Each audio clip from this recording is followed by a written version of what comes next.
अस्सलाम वालेकुम, मैं हूं यासिर पीरजादा। आप देख रहे हैं मेट्रो 7 पाकिस्तान। आइए चलते हैं खबरों की जानिब।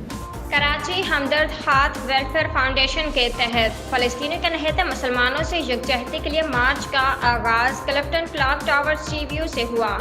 मार्च में अल-खिदमत रहमत करम फलस्तीन फाउंडेशन, उम्मीद का उजाला, संधुनामा समेत दिगर ऑर्गेनाइजेशन ने हिस्सा लिया। इस मार्च में बड़ी तादाद में ताजर और सनतकार बरादरी ने अपने फैमिली के साथ शिरकत की और फलस्तीन के मुसलमानों से इज़हार यकजहती का मुजाहरा किया।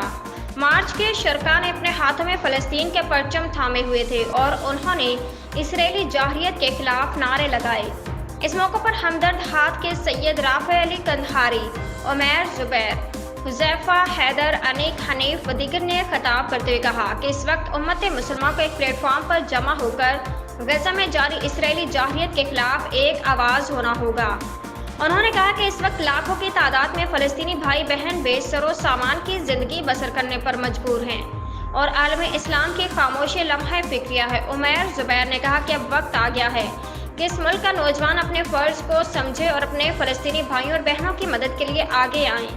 उन्होंने कहा कि हमदर्द हाथ वेलफेयर फाउंडेशन रवां साल से अब तक 1.5 करोड़ रुपए से ज़ायद की फ़लस्तीनी मज़लूमों की मुख्तलिफ तरीके से मदद कर चुकी है, जिसमें अद्वियात, खाने पीने की अशिया, बच्चों और ख़वातीन के ज़रूरियात का सामान व दीगर शामिल हैं।